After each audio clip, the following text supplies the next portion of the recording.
नमस्कार दोस्तों, हम देख रहे थे कक्षा 6 से लेकर कक्षा 12 का राजस्थान अध्ययन, जिसके अंदर कक्षा 6, 7, 8 और 9 का कंप्लीट हो चुका था।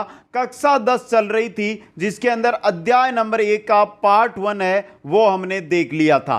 टॉपिक था राजस्थान के पर्यटन स्थल, और राजस्थान तो पर्यटन स्थलों का क्या है, सिरमौर कहलाता है दोस्तों। बहुत पर्यटन स्थल है, इस वजह से लगभग 1 घंटे की क्लास हमने पहले देख ली थी। आज पार्ट 2 रहेगा, जिसमें बचे हुए पर्यटन स्थल है उनके बारे में चर्चा करेंगे। इसके बाद एक क्लास और बचेगी कक्षा 10 की, जो नेक्स्ट डे यानी कल आपकी कंप्लीट हो जाएगी। एक बार सभी साथियों से अनुरोध यह रहेगा कि वीडियो को लाइक, शेयर और जो नए साथी है चैनल को सब्सक्राइब करें। और जो साथी पीडीएफ प्राप्त करना चाहते हैं, सुनहरा अवसर है, जल्दी से जाइए और फायदा उठाइए इस सुनहरे अवसर का। कुछ अमन ऑनलाइन क्लासेज ऐप के स्टोर से पीडीएफ प्राप्त कर सकते हैं। कक्षा 6 से 10 तक की वहां पर उपलब्ध है। 11 और 12 की जैसे ही क्लासें होगी आपको वहां पर मिल जाएगी। दोस्तों शुरू करते हैं आज की इस क्लास को आपके एक एक शेर के साथ। दोस्तों आज हम देखने वाले हैं सबसे पहले जैसलमेर, जो जैसलमेर जिला है उसके किले, उसके पर्यटन स्थल। दोस्तों किले व हवेलियों का शहर कहा जाता है जैसलमेर को।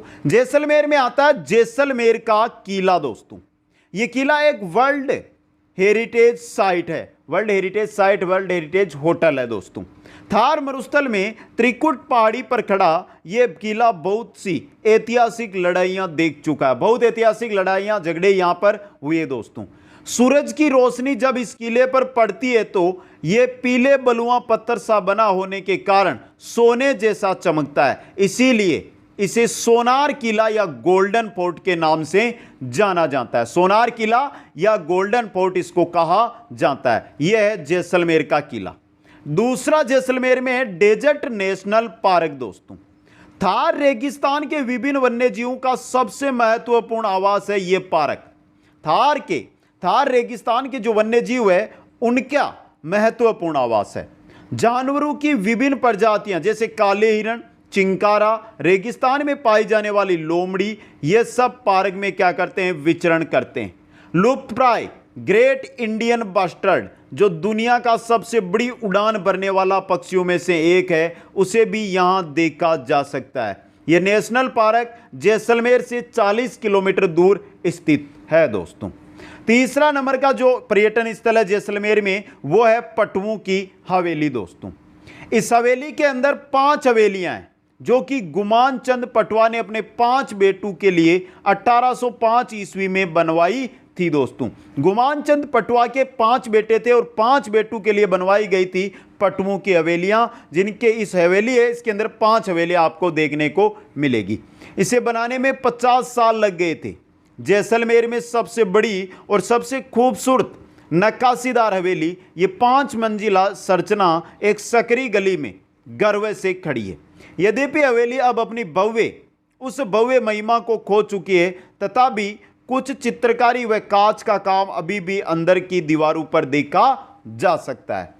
तो आपको मेन चीज होती है वो मैं आपको बताता जाता हूं, बाकी याद रखना है पटवों की हवेली है कहां पर। दोस्तों आगे बात करें 4 नंबर पर, देखिए जैसलमेर में है तन्नोट माता का मंदिर। दोस्तों बाटी राजपूत नरेश तनुराव तनु जी ने विक्रम संवत 828 में तन्नोट माता का मंदिर बनवाकर मूर्ति की स्थापना की थी। यहां आसपास के सभी गांव के लोग तथा विशेषकर बीएसएफ के जवान यहां पूर्ण श्रद्धा के साथ पूजा अर्चना करते हैं। दोस्तों जैसलमेर से करीब 120 किलोमीटर दूर तन्नोट माता का मंदिर है और तन्नोट माता को देवी हिंगलाज का पुनर्जन्म माना जाता है। दोस्तों यहां पर तन्नोट माता का जो मंदिर है मित्रों, इसके अंदर जो पुजारी होता है वो बीएसएफ का जवान ही होता है। ये इंपॉर्टेंट क्वेश्चन है दोस्तों आपके लिए। नेक्स्ट चलें तो 5वें नंबर पे आता है रामदेवरा मंदिर या रामदेव जी का मेला। दोस्तों रुणीचा बाबा रामदेव और रामसा पीर का पुण्य स्थान है, रामदेवरा मंदिर है। इन्हें सभी धर्मों के लोग पूजते हैं। रामदेव जी राजस्थान के एक लोक देवता है। इनकी छवि घोड़े पर सवार एक राजा के समान दिखाई देती है। दोस्तों इन्हें हिंदू मुस्लिम एकता का प्रतीक माना जाता है, सांप्रदायिक एकता का देवता इनको माना जाता है। वैसे भी राजस्थान में जनमानस में 5 पीरों की प्रतिष्ठा है और उनमें से एक है रामसा पीर, उनमें विशेष स्थान रखते हैं। दोस्तों आगे देखिए, पोखरण से 12 किलोमीटर की दूरी पर जोधपुर जैसलमेर मार्ग पर रामदेवरा मंदिर है, वो स्थित है। पोखरण से 12 किलोमीटर दूर है रामदेवरा जगह, जिसे रुणीचा के नाम से भी हम जानते हैं। यहां पर राम सरोवर जो तालाब है वो भी स्थित है। उसी की पाल पर रामदेव जी ने क्या ली थी? जीवित समाधि ली थी। यहां पर भाद्रपद में रामदेवरा मेले के नाम से एक बड़ा लोकप्रिय मेला आयोजित किया जाता है। रामदेव जी का मेला भाद्रपद महीना है, इसके अंदर लगता है दोस्तों, द्वितीया से लेकर एकादशी तक दोस्तों। बड़ी संख्या में भक्त यहां आकर रात भर भक्तिपूर्ण गीत है जो गाते हैं दोस्तों। नेक्स्ट हम बात करें तो नेक्स्ट है बड़ा बाग। बड़ा बाग क्यों प्रसिद्ध है? बड़ा बाग प्रसिद्ध है मित्रों भाटी राजाओं की स्मृतियों के लिए, इसीलिए इंपॉर्टेंट क्वेश्चन बन सकता है। यह एक विशाल उद्यान है जो भाटी राजाओं की स्मृतियों को समेटे हुए। बड़ा बाग जैसलमेर के उत्तर में 6 किलोमीटर की दूरी पर स्थित है। जैसलमेर में उत्तर दिशा में 6 किलोमीटर पर है ये, जिसे बरबाग भी कहा जाता है। इस बगीचे में जैसलमेर राज्य के पूर्व राजाओं की शाही छतरियां बनी हुई है। उद्यान का स्थान ऐसी जगह है जहां से पर्यटकों को सूर्यास्त का अद्भुत दृश्य भी देखने को मिलता है। जैसलमेर के महाराजा जयसिंह द्वितीय 1688 से 1743 ने यहां एक बांध बनवाया था, जिसके कारण जैसलमेर का काफी हरा भरा हो गया था। उनकी मृत्यु के बाद 1743 ईस्वी में उनके पुत्र लूणकरण ने अपने पिता की छतरी यहां बनवाई थी। उसके बाद अन्य राजाओं की मृत्यु के बाद उनकी छतरियां यहां पर बनवाई गई दोस्तों। तो यह है बड़ा बाग, जहां पर 1743 के बाद जो भी जैसलमेर का भाटी शासक बना उसकी मृत्यु के बाद वहां पर छतरी बनी हुई है दोस्तों। नेक्स्ट चलें तो नेक्स्ट आते हैं जालोर। जालोर के पर्यटन स्थल, जिनमें जालोर को कहा जाता है ग्रेनाइट की नगरी। सर्वाधिक ग्रेनाइट निकलता है जालोर के अंदर, इस वजह से इनके अंदर सबसे पहले आता है जालोर का किला दोस्तों। देखिए जालोर का किला, यहां के किले और महलों में ज्यादा सजावट देखने को नहीं मिलती है। जालोर के किले महल है, वहां पर आपको ज्यादा सजावट नहीं मिलेगी दोस्तों। यहां के सबसे प्रतापी शासक थे कानड़देव सोनगरा। कौन थे? कानड़देव सोनगरा, जिन्होंने दिल्ली के सुल्तान अलाउद्दीन खिलजी के कई बार दांत खट्टे किए, यानी कई बार युद्धों में उनको पराजित किया। खिलजी ने कानड़देव से बदला लेने के लिए कई दाव पेच लगाए, परंतु अंत में कानड़देव और उनके पुत्र वीरमदेव है उसकी वीरता के क्या हो गए? कायल हो गया। कौन? खिलजी दोस्तों। शहर का मुख्य आकर्षण जालोर का किला है। यह राजस्थान की वास्तुकला का एक प्रभावशाली प्रतीक है और माना जाता है कि 8वीं से 10वीं शताब्दियों के बीच इसका क्या किया गया था? निर्माण किया गया था। जो किला है जालोर का किला, यह किला लगभग 336 मीटर की ऊंचाई पर खड़ी पहाड़ी के ऊपर स्थित है। एक खड़ी पहाड़ी है 336 मीटर की ऊंचाई पर, उस पर बना हुआ है और नीचे शहर का अति सुंदर दृश्य पेश करता है। किले की मुख्य विशेषता इसकी ऊंचाई की दीवारें और इसका गढ़ है, वो है दोस्तों। तो जालोर में जालोर का किला पहला है। दूसरा आएगा सुंदा माता का मंदिर। सुंदा माता मंदिर अरावली रेंज में सुंदा पर्वत के ऊपर स्थित सुंदा माता मंदिर है। यह मंदिर समुद्र तल से 1220 मीटर की ऊंचाई पर बनाया गया है। 1722 मीटर की ऊंचाई पर है आपका गुरु शिखर और यह है 1220 मीटर की ऊंचाई पर, तो 500 मीटर का ही तो फर्क है मित्रों। और पूरे भारत के भक्तों द्वारा बहुत पवित्र माना जाता है। यहीं चामुंडा देवी की एक प्रतिमा है, चामुंडा माता की भी सुंदा माता मंदिर के पास प्रतिमा है। मंदिर के सफेद संगमरमर के बने खंबे माउंट आंबू, जो माउंट आंबू के अंदर दिलवाड़ा मंदिर है, उसकी याद दिलाते हैं। सुंदा माता के अंदर भी सफेद संगमरमर के क्या बने हुए हैं? खंबे बने हैं। इस मंदिर में ऐतिहासिक महत्व के कुछ शिलालेख भी रखे हुए हैं दोस्तों। नेक्स्ट जालोर में आती है मलिक शाह की मस्जिद। स्पीड से क्लास चल रही है, कारण यह है कि लंबी क्लास है मित्रों, और ये चीजें आपको सिर्फ नाम याद रखना है। मलिक शाह की मस्जिद कहां पर है? जालोर में। अब जालोर में कहां पर है वो आपको ये टॉपिक हम फास्ट पढ़ेंगे तो भी याद रह जाएगा। तो देखिए, अलाउद्दीन खिलजी ने जालोर में अपने शासन के दौरान बगदाद के सुल्तान मलिक शाह के सम्मान में एक मस्जिद बनाई थी। यह मस्जिद अपनी अनूठी स्थापत्य कला के लिए प्रसिद्ध है। इसकी बनावट गुजरात के भवनों से काफी प्रभावित है दोस्तों। तो मलिक शाह की मस्जिद जालोर में। अब आगे चलते हैं, देखते हैं झालावाड़ के पर्यटन स्थल। जिनमें है गागरोन का किला दोस्तों। यहां के शासक अचलदास खींची जब मालवा के शासक होसंग शाह से हार गए थे तो यहां के राजपूत महिलाओं ने खुद को दुश्मनों से बचाने के लिए जोर कर लिया था। तो यहां पर गागरोन के किले में क्या हुआ है, जोर हुआ है। यूनेस्को की विश्व धरोहर सूची में सम्मिलित 6 पहाड़ी किलों में से एक है जो है गागरोन का किला। पहाड़ी और जल किले का प्रतीक गागरोन किला क्या है, शान है। आहू और काली सिंध नामक नदियों से घिरे इस किले की भव्य सुंदरता को अपलक निहारने का मन करता है। गागरोन किले का निर्माण बिजलदेव ने 12वीं सदी में करवाया था। 3 नदियों का संगम देखने के लिए यहां पर्यटक है जो वर्ष भर आते रहते हैं। यह गागरोन का किला झालावाड़ में। भवानी नाट्यशाला कहां पर है, झालावाड़ के अंदर। इसका निर्माण 1921 में हुआ था। यह नाट्यशाला कई यादगार नाटकों एवं सांस्कृतिक कार्यक्रमों की क्या है, मुख्य गवाह है।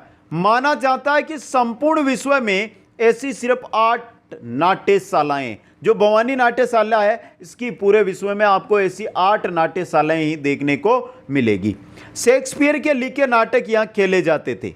विदेशी पर्यटक इसे देखने में बड़ी रुचि है जो रखते थे। यह नाट्यशाला नाट्य और कला जगत में स्थापत्य कला का क्या है, उत्कृष्ट उदाहरण है। इसमें घोड़ों व रथों के मंचन पर प्रकट होने का रास्ता एक भूमिगत मार्ग द्वारा बनाया गया जो इसकी अनूठी विशेषता है दोस्तों। तो झालावाड़ में क्या है, भवानी नाट्यशाला। इसके अलावा वहां पर देखने को मिलता है सूर्य मंदिर। झालावाड़ का जुड़वां शहर कहलाता है जालरा पाटन। झालावाड़ का ही जुड़वां शहर है जालरा पाटन, जिसे सिटी ऑफ बेल्स के नाम से, सिटी ऑफ बेल्स यानी घंटियों का शहर, घंटियों का शहर कहा जाता है। क्यों कहा जाता है, यहां पर बहुत से मंदिर होने के कारण सुबह शाम मंदिरों की घंटियों की सवर लहरी सुनाई देती है। इसी वजह से घंटियों का सिटी ऑफ बेल्स के नाम से जाना जाता है। 10वीं शताब्दी में बना 17 फीट ऊंचा भगवान शिव को समर्पित सूर्य मंदिर जालरा पाटन के सर्वाधिक मनोहारी मंदिरों में से क्या है, एक है।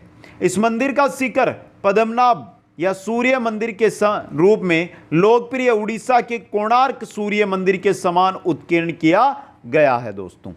इसके अलावा झालावाड़ में आपको देखने को मिलेगा बौद्ध गुफाएं व स्तूप दोस्तों। झालावाड़ में सबसे प्रसिद्ध कोलवी गांव है झालावाड़ के अंदर। वहां की क्या है, बौद्ध गुफाएं हैं दोस्तों। गुफाओं में सबसे प्रभावशाली बुद्ध की विशाल प्रतिमा है वो है, और उत्कीर्ण स्तूप संरचना है। झालावाड़ से लगभग 90 किलोमीटर की दूरी पर स्थित ये भारतीय कला के सर्वश्रेष्ठ जीवित नमूने माने जाते हैं। पर्यटक विनायक व हथियागोर गांव के पास की गुफाओं का भी अवलोकन कर सकते हैं दोस्तों। जो पर्यटक है विनायक व हथियागोर गांव है, उनकी गुफाएं हैं, उनका भी क्या कर सकते हैं, अवलोकन कर सकते हैं, देख सकते हैं। ये थे झालावाड़ के पर्यटन स्थल। आगे हम चलते हैं तो आते हैं शेखावाटी। शेखावाटी में सीकर, झुंझुनू और चूरू सम्मिलित होते हैं। तो इनके पर्यटन स्थल सबसे पहले ताल छापर अभ्यारण्य कहां पर है, चूरू के अंदर दोस्तों। ताल छापर अभ्यारण्य है, उसमें उछलते कूदते अटकेलियां करते छोटे छोटे मृग शावक यानी कि हिरण के बच्चे पर्यटकों का मन मोह लेते हैं। काले हिरण की ये सेंचुरी छापर गांव में है जो जयपुर से 210 किलोमीटर दूर चूरू जिले के सुजानगढ़ तहसील में आता है। चूरू जिले की जो सुजानगढ़ तहसील है उसके अंदर है ताल छापर अभ्यारण्य। काले मृग हिरण है, उनके लिए यह प्रसिद्ध है दोस्तों।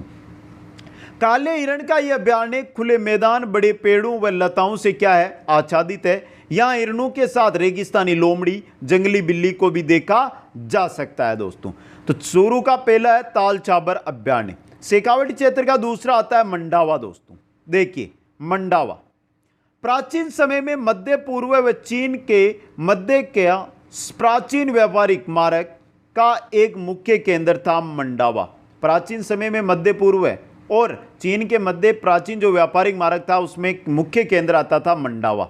यहां से सामान का क्या किया जाता था, आदान प्रदान है वो किया जाता था। यहां के ठाकुर नवल सिंह ने नवलगढ़ व मंडावा पर क्या किया है, शासन किया है। मंडावा में एक किला बनवाया था और किले के चारों तरफ नगर बसाया। अब नगर बसाया, व्यापार यहां पर होता था, तो यहां अनेक बड़े व्यापारी आकर बस गए, जिन्होंने अनूठी, अद्भुत व अजब गजब हवेलियों की नींव रखी और इस नगर को पर्यटकों का आकर्षण का केंद्र बना दिया।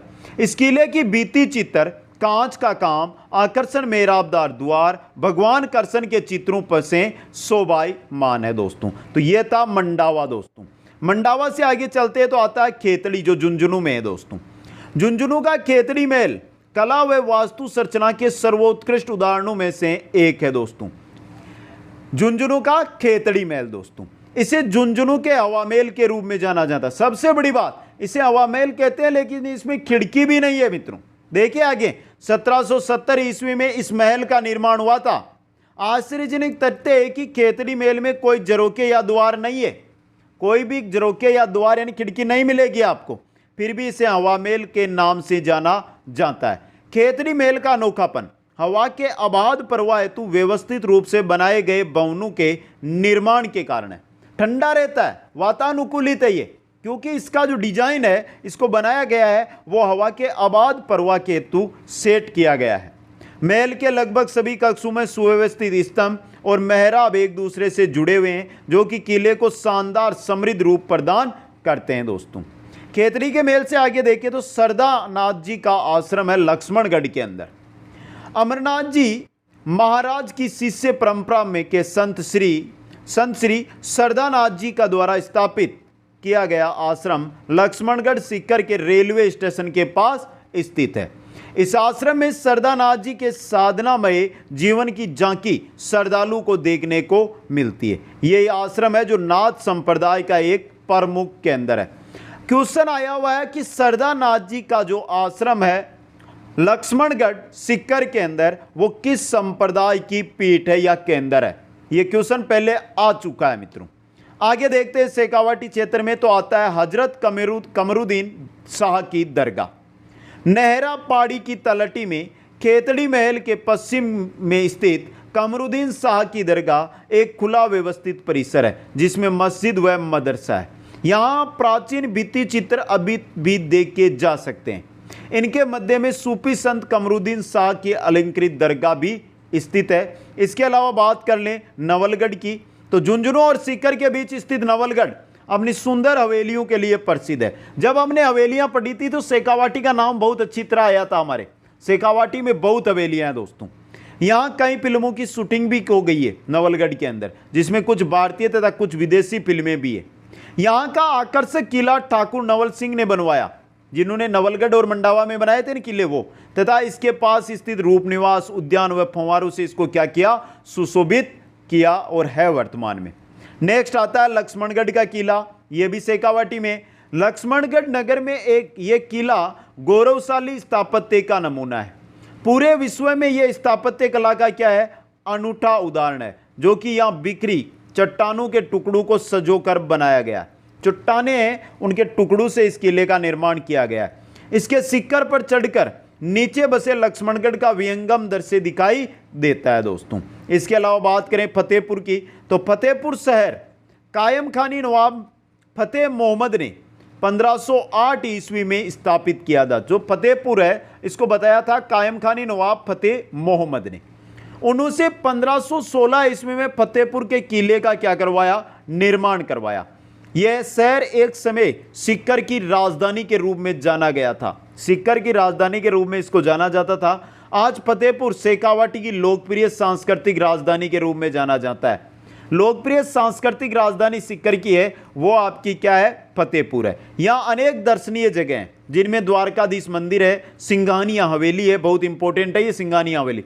फतेहचंद की हवेली, ये भी इंपॉर्टेंट है फतेहपुर में। ये क्या है, उल्लेखनीय है दोस्तों। तो ये थे शेखावाटी के पर्यटन स्थल। आगे चलते हैं तो आता है हमारा जोधपुर, और जोधपुर में है मेहरानगढ़ किला दोस्तों, सबसे इंपॉर्टेंट है। अब देखिए, आज इस किले की तारीफ पूरी दुनिया में की जाती है। इसका संरक्षण, इसकी समृद्धि, इसकी मजबूती, इसका रखरखाव क्या है, अतुलनीय है दोस्तों। जोधपुर के क्षितिज पर शोभायमान 125 मीटर ऊंची सीधी पहाड़ी पर अभेद्य मेहरानगढ़ किला है। यह ऐतिहासिक किला भारत में सर्वाधिक लोकप्रिय किलों में से क्या है, एक है। यह इतिहास व किंवदंतियों में से सदा जीवित रहा है। मेहरानगढ़ का किला आज भी जयपुर की सेना के द्वारा इसके दूसरे द्वार पर किए गए तोप के हमले की गवाही देता। तोप के गड्ढे आज भी इसकी दीवारों के अंदर आपको देखने को वहां पर मिल जाएंगे दोस्तों। अगर आप मेहरानगढ़ गए हैं तो एक चीज आप जरूर देख कर आना। किला अपने उत्तम मेहराबदार झरोखे, नकाबीसार पहिकाओं, सजावट युक्त द्वारों व मोती मेल, फूल मेल, शीश मेल के चित्रित दीवारों के लिए जाना जाता है दोस्तों। इसके अलावा नेक्स्ट जोधपुर की बात करें तो आता है जसवंत थड़ा, जिसे राजस्थान का ताजमहल कहते हैं हम, वो दोस्तों 19वीं शताब्दी के अंत में निर्मित श्वेत संगमरमर का आकर्षक स्मारक जसवंत सिंह द्वितीय को समर्पित है। जसवंत सिंह द्वितीय उनको समर्पित है, उनके द्वारा यह बनवाया गया। इसका निर्माण उनके उत्तराधिकारी सरदार सिंह ने करवाया था। इसे राजस्थान का ताजमहल भी कहा जा सकता है दोस्तों। जसवंत थड़ा से आगे आता है मंडोर। और मंडोर क्यों प्रसिद्ध? देखिए मंडोर क्यों प्रसिद्ध? क्योंकि यह प्राचीन राजधानी रही है। इस स्थान का प्राचीन नाम मांडवपुर था। मंडोर का प्राचीन नाम मांडवपुर था। यह पुराने समय में मारवाड़ राज्य की राजधानी हुआ करता था। एक किंवदंती के अनुसार रावण का ससुराल यही था, मंडोर के अंदर ही।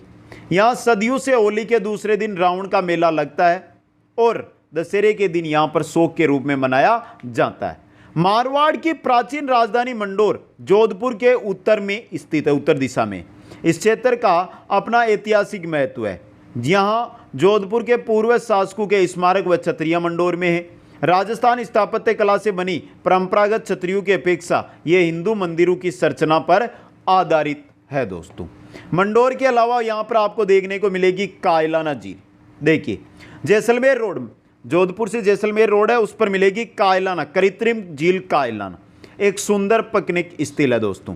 कैनवास के चित्र जैसी दिखती इस झील की रमणीयता अविस्मरणीय है।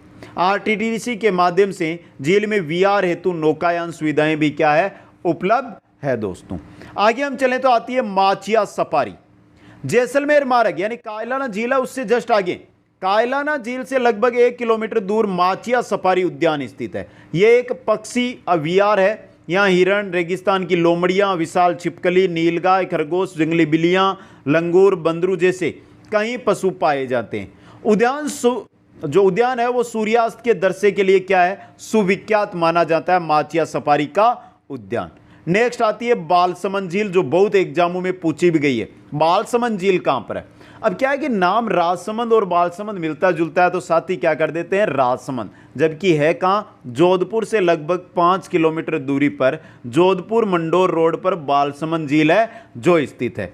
इसका निर्माण 1159 ईस्वी में मंडोर के एक जल स्रोत हेतु किया गया था। बाद में बालसमंद झील के किनारे एक ग्रीष्म महल निर्मित किया गया। यह हरे भरे बागानों से घिरा पशु हुआ है। पशु और पक्षियों जैसे लोमड़ी और मोर यहाँ पाए जाते हैं। यह झील अब पर्यटकों व स्थानीय लोगों का एक लोकप्रिय पर्यटक या पिकनिक स्थल है जो बन गया है दोस्तों। जोधपुर से आगे चलते हैं तो आता है करौली। और करौली में मुख्य तीर्थ स्थलों की बात करें या मुख्य हम बात करें वहां पर्यटन स्थल तो है केला देवी माता का मंदिर दोस्तों। करौली के बाहरी इलाके में लगभग 25 किलोमीटर की दूरी पर केला देवी का प्रसिद्ध मंदिर है, जो त्रिकुट पर्वत की घाटी में काली सील नदी के किनारे पर बना हुआ है। इंपॉर्टेंट क्वेश्चन है, केला देवी का मंदिर किस नदी के किनारे है, काली सील, किस पहाड़ी, त्रिकुट पर्वत पर। यह मंदिर देवी के 9 शक्तिपीठों में से एक को माना जाता है। केला देवी मंदिर में प्रतिवर्ष हिंदी कैलेंडर के अनुसार चैत्र माह यानी मार्च अप्रैल में विशाल मेले का आयोजन किया जाता है। यहाँ हनुमान जी का मंदिर है, जिसे यहाँ के लोग लांगुरिया के नाम से पुकारते हैं। लांगुरिया गीत, लांगुरिया नृत्य भी केला देवी के मेले के अंदर किया जाता है दोस्तों। करौली के अंदर नेक्स्ट आता है श्री महावीर जी का मंदिर। 19वीं सदी में बना बेजोड़ वास्तुशिल्प की संरचना श्री महावीर जी का मंदिर है, जो कि एक जैन तीर्थ स्थल है। प्रत्येक वर्ष यहाँ चैत्र शुक्ल त्रयोदशी से वैशाख कृष्णा प्रतिपदा मार्च अप्रैल एक मेले का आयोजन किया जाता है, जिसमें हजारों जैन श्रद्धालु आते हैं। श्री महावीर जैन मंदिर है जो महावीर जी का मंदिर है दोस्तों। नेक्स्ट करौली में आता है मेहंदीपुर बालाजी मंदिर, जो भी क्या है, इंपॉर्टेंट है। करौली के एक गांव मेहंदीपुर में बालाजी यानी हनुमान जी के मंदिर की काफ़ी दूर दूर तक मान्यता है। मान्यता के अनुसार पागल व बीमार लोग यहाँ लाए जाते हैं और बालाजी के आशीर्वाद से अधिकतर ठीक होकर जाते हैं। तो मेहंदीपुर बालाजी कहाँ पर है, करौली के अंदर। ये थे करौली के। करौली से हम आगे चलते हैं तो आता है हमारा कोटा, और कोटा में इंपॉर्टेंट है कोटा बैराज दोस्तों। कोटा बैराज राजस्थान राज्य में चंबल नदी पर निर्मित सबसे महत्वपूर्ण जल संग्रह स्थलों में से एक है आपका कोटा। वर्षा ऋतु में इसके बड़े फाटकों के माध्यम से तेज प्रवाह युक्त जल धारा के मनमोहक दृश्य को देखने के लिए पर्यटक लालायित रहते हैं। बैराज के पास भगवान शिव का कंसुआ मंदिर, ये कंसुआ मंदिर सीधा आता है कहां पर है, कोटा में, दर्शनीय स्थल है जहां एक दुर्बल चौमुखी शिवलिंग है जो स्थापित है दोस्तों। तो कोटा में पहला है कोटा बैराज, और कोटा बैराज के किनारे पर है कसुआ मंदिर जहां पर चौमुखी शिवलिंग है, बहुत दुर्लभ है, वो मिलता है देखने को। कोटा के अंदर है मुकुंदरा बाग अभयारण्य। कोटा से लगभग 50 किलोमीटर की दूरी पर राउतबाटा मार्ग पर स्थित है मुकुंदरा बाग अभयारण्य। यह अभयारण्य सघन वन क्षेत्र है। यहाँ पैंतर, भालू, हिरण, जंगली सुअर, लोमड़ी, सियार तथा काफी संख्या में देसी व प्रवासी पक्षियों को आप मुकुंदरा बाग अभयारण्य के अंदर देख सकते हैं। नेक्स्ट आता है जगमंदिर महल। कोटा महाराव दुर्जनसाल सिंह की महारानी व उदयपुर की राजकुमारी बर्ज कंवर जी ने इस कृत्रिम जलाशय, किशोर सागर तथा जगमंदिर का निर्माण 1743 से 1745 के मध्य करवाया गया था। किसने करवाया? राजकुमारी बर्ज कंवर जी ने, जो दुर्जनसाल सिंह की थी महारानी। किशोर सागर कोटा शहर के मध्य स्थित है। यहाँ पर पर्यटकों हेतु पावर मोटरबोट, जेट स्की व बच्चों हेतु अन्य जल क्रीड़ाओं में water zorbing ball, banana boat आदि की सुविधा उपलब्ध है। इसके अतिरिक्त यहाँ सायंकाल laser film and sound show का आयोजन किया जाता है। यह स्थान कोटा का प्रमुख पर्यटन स्थल है दोस्तों। इसके अलावा कोटा में मिलेगा अबेड़ा महल। अबेड़ा महल का निर्माण 18वीं सदी में करवाया गया था। यहाँ महल शाही आराम गाह की दृष्टि से कोटा से 8 किलोमीटर की दूरी पर निर्मित करवाया गया था अबेड़ा महल का निर्माण, जिसमें राजकुमारी धीर दे द्वारा पानी का कृत्रिम जलाशय निर्मित करवाया गया, जिससे ज्यादा से ज्यादा वन्यजीव व पक्षी इस ओर आकर्षित हो सके। महाराज उमेद सिंह द्वितीय के शासनकाल में इस जलाशय में मगरमच्छ की विभिन्न प्रजातियों को पाला जाता था तथा अबेड़ा का तालाब इसी के कारण प्रसिद्ध था दोस्तों। ये थे कोटा के प्रमुख पर्यटन स्थल। आगे हम चलते हैं तो आते हैं नागौर के प्रमुख पर्यटन स्थल, और नागौर में पहला है लाडनू में बनी साड़ियां। लाडनू है दोस्तों, लाडनू में बनी साड़ियां पूरे भारत में कॉटन की साड़ियों में बेहतरीन किस्म की मानी जाती है। इनके चटक रंग मुलायम कपड़े के लिए पसंद की जाती है। अब देखिए लाडनू है जैन धर्म का भी एक महत्वपूर्ण केंद्र है, और अहिंसा व करुणा का आध्यात्मिक केंद्र भी इस लाडनू को माना जाता है। 10वीं सदी में बसाया गया था लाडनू को। इसका अपना एक समृद्ध इतिहास है। जैन धर्म, आध्यात्मिकता, शुद्धि का प्रतीक जैन विश्व भारती विश्वविद्यालय एक प्रसिद्ध शिक्षा का केंद्र भी है। विश्वविख्यात संत आचार्य श्री तुलसी लाडनू के ही थे। आचार्य तुलसी है ना, तुलसी जी के दो हम पढ़ते हैं, वो कहाँ के थे? लाडनू के ही थे दोस्तों। नागौर में बड़े पीर साहब की दरगाह दोस्तों, जो प्रॉपर नागौर में सुप्रसिद्ध पवित्र स्थान होने के कारण नागौर में बड़े पीर साहब की दरगाह को 17 अप्रैल 2008 को एक संग्रहालय के रूप में दर्शनार्थ खोला गया था। दरगाह में सबसे ज्यादा प्रसिद्ध व लोकप्रिय दर्शन योग्य सुशोभित वस्तु यहाँ पर रखा गया कुरान शरीफ है, जिसे हजरत सैयद सैफुद्दीन अब्दुल जिलानी द्वारा सुनहरी स्याही में लिखा गया था। इसके साथ ही उनकी छड़ी व पगड़ी भी दर्शनीय है। यहाँ पर दर्शक पुराने भारतीय सिक्के जो कि सन 1905 के हैं देख सकते हैं, तथा इसके साथ ही अब्राहम लिंकन की छवि के साथ अमेरिकन सिक्के भी यहाँ देखे जा सकते हैं। तो बड़े पीर साहब की दरगाह नागौर में। इसके अलावा जोरड़ा नागौर संत बाबा हरिराम जी की जगह दोस्तों। नागौर तहसील में स्थित जोरड़ा एक छोटा सा गांव है। प्रसिद्ध सूफी संत बाबा हरिदास की जन्मस्थली होने के कारण क्या है, काफी प्रसिद्ध है। प्रत्येक वर्ष हिंदी माह भाद्रपद की चतुर्थी व पंचवी के अवसर पर जोरड़ा में लगभग 1-2 लाख श्रद्धालु आते हैं। यहाँ आने वाले लोगों में दिल्ली, हरियाणा, पंजाब, राजस्थान, यूपी सभी जगह के लोग यहाँ गांव में प्रत्येक वर्ष होने वाले बड़े सालाना मेले के अंदर आते हैं। इस गांव में बाबा हरिराम मंदिर होने के साथ ही इन संत के जीवन से संबंधित बहुत सारी स्मरणीय व दर्शनीय करने योग्य वस्तुएं रखी हुई है। तो ये था जोरडा नागौर, ये थे नागौर के दर्शनीय स्थल या पर्यटन स्थल। आगे चलते हैं पाली, और पाली में सबसे इंपॉर्टेंट है रणकपुर के जैन मंदिर दोस्तों। प्राकृतिक सौंदर्य के बीच घाटियों से घिरा ये भव्य मंदिर जैन समुदाय के लिए बड़ा तीर्थ स्थल है। हीरे जैसे चमकते और तरासे गए ये मंदिर अलौकिक, अद्भुत व अद्वितीय है।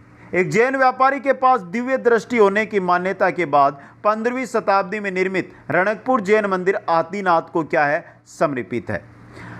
राज्य के शासक राणा कुंभा ने मंदिरों का निर्माण को क्या किया, प्रोत्साहन दिया। उल्लेखनीय है कि यह अनेक मंदिरों का एक परिसर है, न कि मात्र एक मंदिर है। यह रणकपुर जैन मंदिर है, एक मंदिर नहीं है, बहुत सारे मंदिर है यहाँ पर मित्रों।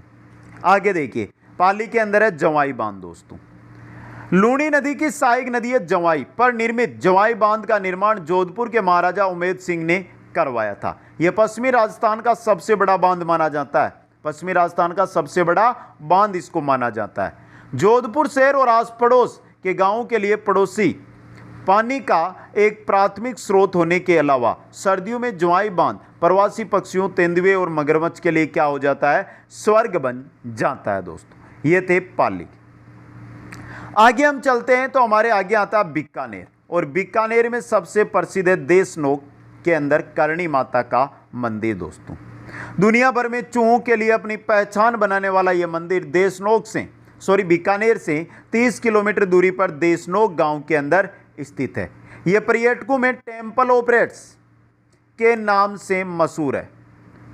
टेम्पल ऑफ रेड्स, चूहों का मंदिर। एक किंवदंती के अनुसार करणी माता के सौतेले बेटे लक्ष्मण की एक तालाब में डूबने से मृत्यु हो गई। करणी माता ने यमराज से उन्हें जीवित करने के लिए प्रार्थना की। यमराज ने मना कर दिया, फिर इस शर्त पर मान गए कि उस दिन के बाद लक्ष्मण तथा करणी माता के सभी वंशज चूहे के रूप में जिंदा रहेंगे। हजारों चूहों को पवित्र मानकर मंदिर में भगत लोग लड्डू व दूध की बड़ी परतें वो चढ़ाते हैं दोस्तों, जिन्हें चूहे खाते और पीते हैं दोस्तों।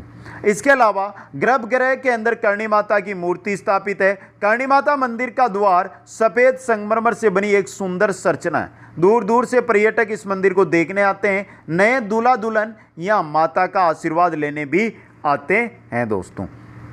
इसके अलावा हम आगे चलते हैं। सफेद चूहे को क्या कहा जाता है, कमेंट करके बता दो मित्रों। करणी माता के मंदिर में जो सफेद चूहे पाए जाते हैं उनको क्या कहा जाता है, जल्दी से कमेंट करके बता दो। दूसरी बात, एक कमेंट और करना, करणी माता के मंदिर की नींव किसने रखी थी। दोनों क्वेश्चन इंपॉर्टेंट है। आगे चलिए, नेक्स्ट है राजस्थान राज्य अभिलेखागार। शिक्षाविद एवं शोधकर्ताओं का ये जमावड़ा रहता है।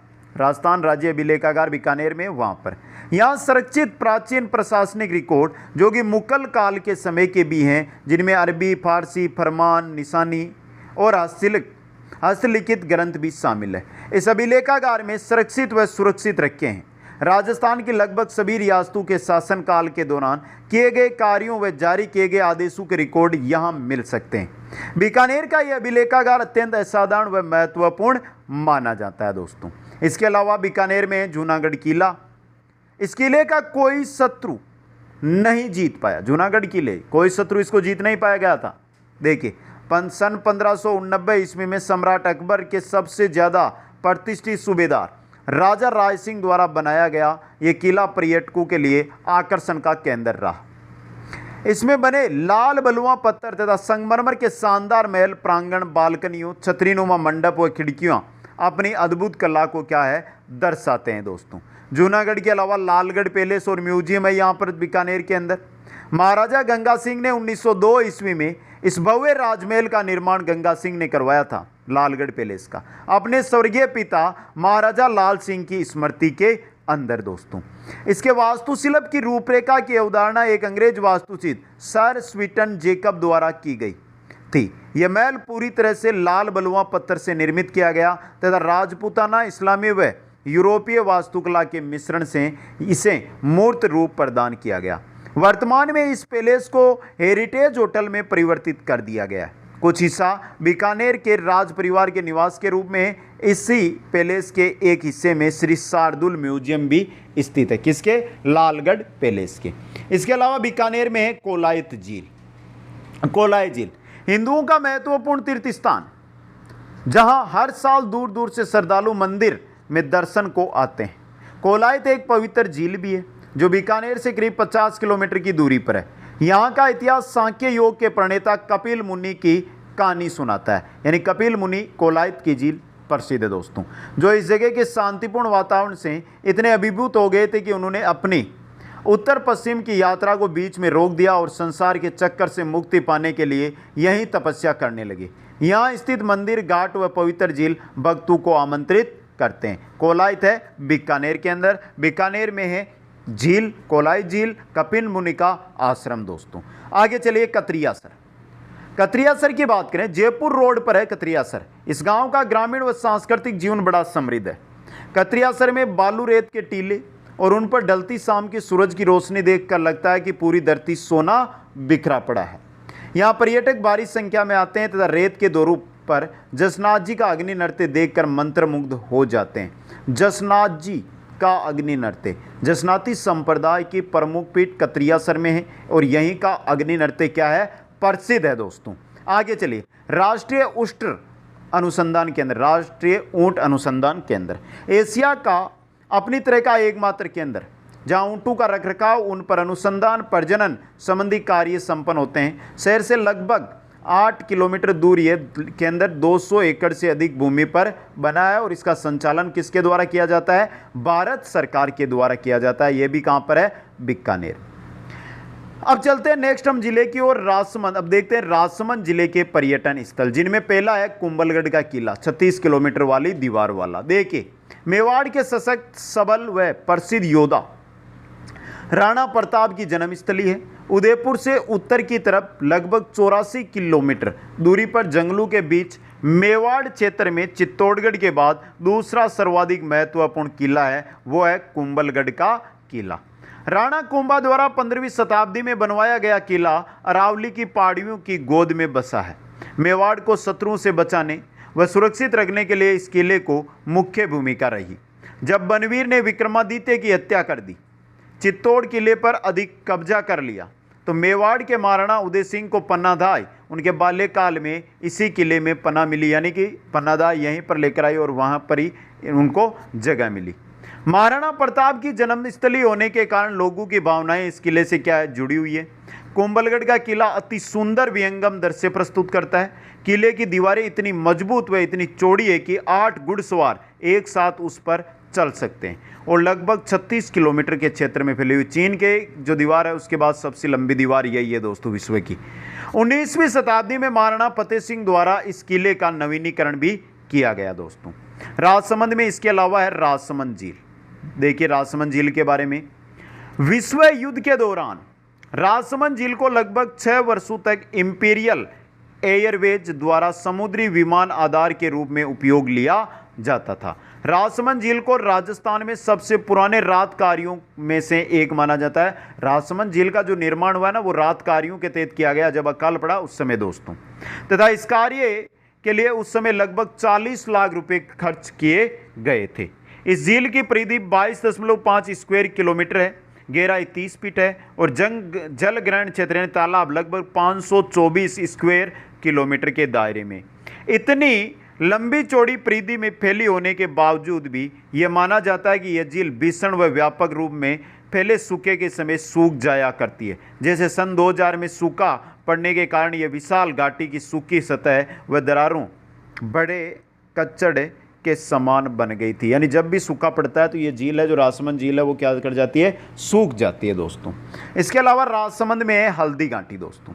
यह स्थान मेवाड़ के महाराणा प्रताप व अकबर के बीच हुए युद्ध के लिए क्या है, प्रसिद्ध है और उदयपुर से 40 किलोमीटर की दूरी पर है हल्दी घाटी। इस घाटी की मिट्टी हल्दी के रंग जैसी पीली है दोस्तों, इसलिए इसका नाम है पड़ा हल्दी घाटी दोस्तों, इसीलिए इसका ये नाम हल्दी घाटी रखा गया। हल्दी घाटी अरावली की पहाड़ियों में स्थित है। सन 1576 में हुए युद्ध में महाराणा प्रताप के गौरव व शौर्य को दर्शाने वाली हल्दी घाटी के पास बलीचा में उनके प्रिय घोड़े चेतक की समाधि भी स्थित है दोस्तों। ये थे राजसमंद के। आगे हम चलते हैं तो आते हैं सवाई माधोपुर, और सवाई माधोपुर का नाम आते ही सबसे पहले आ जाता है रणथंभौर का किला दोस्तों। ये किला रणथंभौर राष्ट्रीय उद्यान क्षेत्र के अंदर है। तो रणथंभौर राष्ट्रीय क्षेत्र उद्यान, रणथंभौर उद्यान भी कहां पर है? राष्ट्रीय उद्यान, ये भी आपके कहां पर है मित्रों? सवाई माधोपुर में। किले के तीन तरफ पहाड़ों की प्राकृतिक खाई बनी हुई है जो इसे मजबूत व अजेय बनाती है। ऐसा माना जाता है कि इसका निर्माण चौहान राजा रणथंभन देव द्वारा किया गया था। खानवा युद्ध में घायल राणा सांगा को भी इलाज के लिए इसी दुर्ग के अंदर लाया गया था। रणथंभौर का यह उल्लेखनीय किला चौहान शासकों द्वारा 10वीं-11वीं शताब्दी में बनवाया गया था। एक आदर्श सामरिक स्थान होने के कारण यह दुश्मनों को खाड़ी में रोक के रखने के लिए उपयुक्त था, क्योंकि तीन और खाड़ी की स्थिति है, इस वजह से खाड़ी में दुश्मनों को रोक लेते थे। मुस्लिम आक्रमणकारी अलाउद्दीन खिलजी ने इस किले की घेराबंदी की, तब यह किला राजघराने की महिलाओं को जोर के लिए ऐतिहासिक घटना का साक्षी बना। किले की विशेषता यहाँ के मंदिर, जलाशय, विशाल द्वार, सुदृढ़ प्राचीरों में दिखाई पड़ती है दोस्तों। तो ये था आपका रणथंभौर का किला सवाई माधोपुर। आगे हम चलते हैं तो आता है हमारा सिरोही, और सिरोही का प्रसिद्ध है आपका गुरु शिखर। बहुत सारे साथियों की आशा रहती है गुरु शिखर जाने की। अरावली की पहाड़ियों का सबसे ऊंचा शिखर गुरु शिखर की चोटी है मित्रों। आध्यात्मिक कारणों तथा साथ ही 1722 मीटर समुद्र तल से ऊपर गुरु शिखर से माउंट आबू का विहंगम दृश्य देखने के लिए, प्रकृति की छट्टा को निहारने के लिए गुरु शिखर की यात्रा अनुपम है।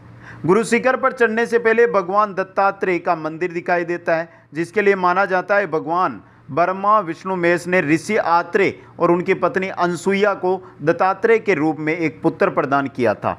वैष्णव समाज के लिए ये एक तीर्थ स्थल है दत्तात्रेय का मंदिर दोस्तों। गुरु शिखर के अलावा सिरोही के अंदर है दिलवाड़ा जैन मंदिर। पूरे विश्व में माउंट आबू के जैन मंदिरों की तीर्थ यात्रा महत्वपूर्ण मानी जाती है। बाहर से साधारण सा दिखने वाला यह मंदिर भीतर पहुंचने पर पर्यटकों को अद्वितीय वास्तुशिल्प और इसमें की गई पत्थरों पर शानदार नक्काशी से अचंभित कर देता है। इसके आंतरिक सजा के कलाकारों की बेहतरीन कारीगरी दिखाई पड़ती है। इस मंदिर को 12वीं व 13वीं शताब्दी में बनाया गया था तथा इसके छतों, मेहरबों व खंभों पर की गई कारीगरी को देखकर पर्यटक ठग्गे से रह जाते हैं। दिलवाड़ा के मंदिरों की अपरिभाषित सुंदरता और मंदिर के आसपास की हरियाली से भरपूर शांत वातावरण लाजवाब है। तो दिलवाड़ा जैन मंदिर सिरोही माउंट आबू में। इसके अलावा नक्की झील, ये भी कहाँ पर है? माउंट आबू के अंदर है। माउंट आबू के मध्य में स्थित नक्की झील भारत की पहली मानव निर्मित झील है। लगभग 80 फुट गहरी और 1/4 मील चौड़ी इस झील को देखे बिना माउंट आबू की यात्रा पूरी नहीं मानी जाती है। कई किंवदंतियों में से एक किंवदंती यह है कि इस झील को देवताओं ने अपने नाखूनों से खोदकर बनाया था, इसीलिए इसका नाम नक्की यानी नक यानी नाखून झील पड़ा दोस्तों। इसी नक्की झील के पास सन 1948 में स्वर्गीय महात्मा गांधी की अस्थियों का कुछ अंश भी प्रवाहित किया गया, जिसके बाद में गांधी घाट का निर्माण यहाँ पर किया गया दोस्तों। ये थे सिरोही के प्रमुख पर्यटन स्थल। आगे हम चलते हैं तो आते हैं टोंक के, और टोंक में चलते हैं तो आता है बिसलपुर बांध। बिसलपुर बांध दोस्तों राजस्थान राज्य की राजधानी जयपुर के लिए जीवनदायिनी के रूप में पहचान बनाने वाला बिसलपुर बांध एक गुरुत्वीय बांध है जो कि बनास नदी पर निर्मित किया गया है। पहली बात, बनास नदी पर है बिसलपुर बांध। आपका इंपॉर्टेंट क्वेश्चन है ये राजस्थान के टोंक जिले में देवली कस्बे के निकट है, पास स्थित है। इस बांध का निर्माण 1999 में पूरा किया गया तथा तभी से यह बांध राज्य के कई क्षेत्रों को पानी सप्लाई के लिए बहुत ही महत्वपूर्ण स्रोत बना हुआ है। तो बिसलपुर बांध टोंक जिले के देवली कस्बे के समीप है दोस्तों। आगे चलिए, नेक्स्ट है सुनहरी कोठी, ये भी टोंक में। टोंक का मुख्य आकर्षण 19वीं सदी की सुनहरी कोठी या गोल्डन मैंसन है दोस्तों, जो नजरबाग रोड पर बड़ा कुआं के पास स्थित है। इमारत अपने बाहरी स्वरूप से साधारण लगती है, लेकिन इसके आंतरिक भाग की बहुरंगी स्वर्ण रंगों की शाही झलक इसके नाम से मेल खाती है दोस्तों। शीशमहल व सुनहरी कोठी का शीशे से शोभायमान कमरा मीनाकारी कार्य में सर्वोत्कृष्ट नमूने के साथ अद्भुत ग्लास और फूलों के अलंकरण की कारीगरी मंत्रमुग्ध करती है। 7 मार्च 1996 को राजस्थान सरकार द्वारा सुनहरी कोठी को एक महत्वपूर्ण ऐतिहासिक स्मारक है जो घोषित कर दिया गया। इसके अलावा टोंक के अंदर है डिग्गी कल्याण जी का मंदिर। देखिए 5600 वर्षों पूर्व का सबसे पुराना पूजनीय हिंदू मंदिरों में से एक श्री डिग्गी कल्याण जी का मंदिर है। भगवान विष्णु के अवतार श्री कल्याण जी को माना जाता है। पूरे देश से लोग यहाँ अपने दुखों से मुक्ति व देवताओं के आशीर्वाद के लिए आते हैं। प्राचीन काल की शिल्प कला कौशल की गवाही देता यह मंदिर टोंक से लगभग 60 किलोमीटर की दूरी पर स्थित है और भव्य मंदिर शिखर 16 स्तंभों पर आधारित है। इस मंदिर का जो भव्य शिखर है वो 16 स्तंभों पर आधारित है, यानी 16 स्तंभों पर बना हुआ मंदिर है दोस्तों। ये डिगी कल्याण जी का मंदिर टोंक में है। आगे हम चलें तो आता है श्री गंगानगर, और श्री गंगानगर को कहा जाता है राजस्थान का अन्न भंडार, जहां पर है बुड्ढा जोड़ गुरुद्वारा। बुड्ढा जोड़ गुरुद्वारा, इस गुरुद्वारे का निर्माण 1954 ईस्वी में बाबा फतेह सिंह की देखरेख में हुआ था। यहाँ हर माह की अमावस्या को मेला लगता है। कहा जाता है कि जत्थेदार बुड्ढा सिंह की प्रेरणा से अधर्मी मस्सा रंग का सिर काटकर इस गुरुद्वारे में लाया गया था। इसी कारण इस गुरुद्वारे को बुड्ढा जोड़ा कहते हैं या बुड्ढा जोड़ गुरुद्वारा कहते हैं दोस्तों। कहाँ पर है? गंगानगर में। इसके अलावा हिंदूमल कोट सीमा देखने के लिए बहुत अच्छी जगह है। गंगानगर में स्थित हिंदूमल कोट सीमा भारत और पाकिस्तान को अलग करती है।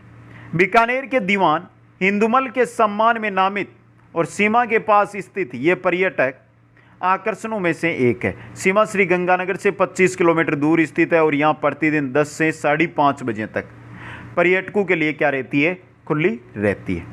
आगे नेक्स्ट हमारा जिला आता है उदयपुर, जिसे जिलों की नगरी के नाम से हम जानते हैं। अंतिम जिला है मित्रों हमारा पिछोला झील।